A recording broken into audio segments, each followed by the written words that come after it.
Okay, welcome back. This is part 2 of the lecture on sculpture. When we last left off, I had explained the three different main ways of making sculpture, which would be additive versus reductive or subtractive process versus casting or indirect sculpture. And then we had just explained the lost wax process, probably a little bit in too much depth, but it's fun. So now another thing I want to explain about sculpture is that there's two main types of sculpture. There's relief sculpture and freestanding sculpture.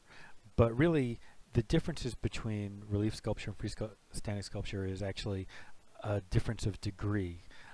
That there is different types of relief, low relief versus high relief, and all of these different changes have to do with how much space a work of sculpture is using. So I included here Han Solo in his carbonite prison because it is probably one of the most famous examples of relief sculpture people know, just right off the bat. So low relief, very shallow low relief, a good example would be the Palette of Nama right here. And most of these here are pretty low relief, but you notice that even from the Palette of Nama to the Victory Stele of Naram Sin, there is a significant increase in depth. There's a lot more depth in this sculpture, or in this sculpture, Hammurabi, than there is in the Palette of Namur. So from low relief, we have, once again, another good example of low relief would be the Dying Linus. One of the ways that you can know that something really is truly low relief is if it looks more like it was a drawing of carved in line, right? Where mostly you're just seeing the dark line shadow edge of the form and then the light highlighted edge of the form, like a light line and a dark line, and not much of a sense of roundedness in between those two things.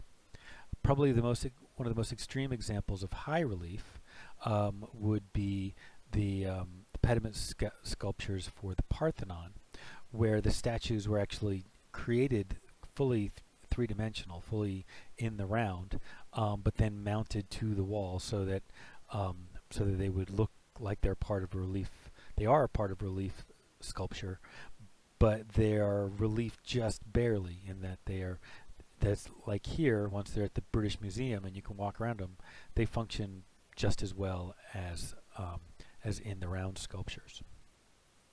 There are a couple of other types of relief sculpture other than just low relief and high relief, and I want to take a little bit of time to explain those. These make great extra credit questions on the test, by the way. And that is the difference between sunken relief and counter relief. They often seem like they're the same thing, but they're a little bit different. Counter relief is where the carving is done exactly the same, only totally into a material, right? So another way to put it is that counter relief is kind of the same thing as making a mold, or like that you could then press a material into. Many times, like sealing rings or cylinder seals are made using counter relief, so that then when they're pressed into things, they then make a positive shaped kind of piece. Sunken relief looks a lot like counter relief, but sunken relief is actually different. It is where the artist still carves the figure three-dimensional outward to us, right? But they reverse what they're doing with the contour lines. Basically, normally in most low relief, in many situations, what the artist would do is they would carve a line around here and then carve away all the negative space, so that the entire negative space was maybe 1 inch or 2 inches further deep than the positive thing, and then the positive thing would round out. Round out in front of the negative space. But in sunken relief, and this is a form of relief that was especially popular in Egypt, and it was used primarily for really large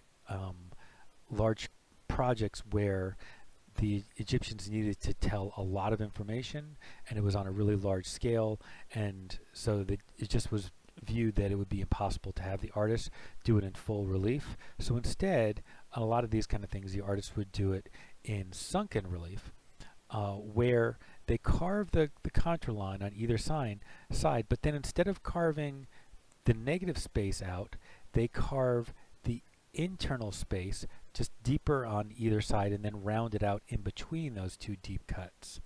So does that make sense? Okay.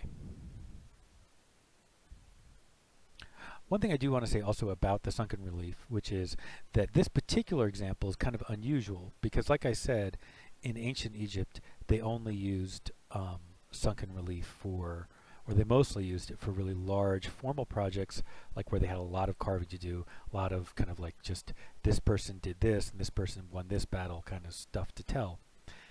But in the Amarna period, as part of its overall loosening of styles and looking for freer and looser ways of making art, one of the things that was adopted was the idea of using Sunken Relief for even a small, relatively small and intimate kind of portrait like that, which is, in the whole history of Egyptian art, is quite unusual. Okay, so now we understand relief, but now we have to understand what's the difference between freestanding and in the round. Freestanding can be defined as any kind of sculpture that isn't attached to a back, to a wall. If it's attached to a wall, right, whether it's low relief like the Dying Lioness or super high relief like the Pediment Sculpture at the Parthenon, it is still relief. Here's a good example of a piece of work that's kind of in between, in that these sculptures are relief in a way because they are attached to this column, but they're also three-dimensional or in the round in the way because since they're attached to a column, and a column is a three-dimensional thing, you can walk around the entire piece altogether. And this is also another good piece. It's a little bit in between. It's clearly freestanding. It stands on its own, but it's not fully in the round, because if you went to the back of this piece, right, of King Judea, if you went to the back of it, it would be absolutely flat. It's completely unadorned. It's not meant to be viewed. And the same with this piece right here. The back is just completely flat. So not all freestanding is in the round. But to be freestanding, a piece has to be like this piece is, and like this piece is, and like these David Smith piece, has to be something that is not attached to anything else, has to stand on its own. So what does it mean to be fully in the round? This is a complicated idea, and it's kind of debated among sculptors a number of times.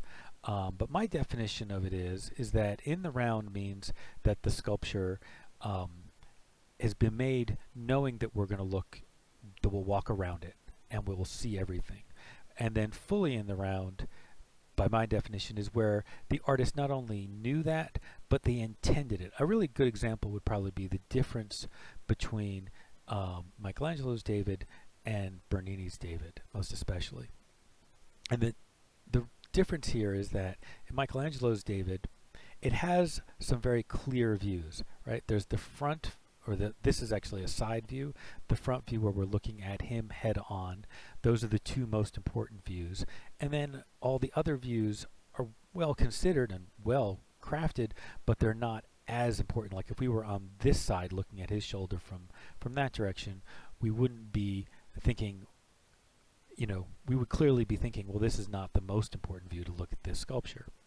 Whereas Bernini's sculpture is designed to be interesting and important from every angle, and it's also designed to try to motivate us. The way that the sculpture turns motivates us to walk around it and try to see all of the angles. So it's not simply just a matter of the sculptor considering that it will be viewed from many angles, but actually the sculptor wanting it to be viewed from many angles and thinking of all those different angles, and the very act of walking around the sculpture as being a really important part of the appreciation of the sculpture. So, and another point I want to make about this transition from, or this kind of like spectrum from going from low relief to high relief to freestanding to in the round to fully in the round, is that also works that are fully in the round often really do think a lot much more about the negative space that they create, whether it's by creating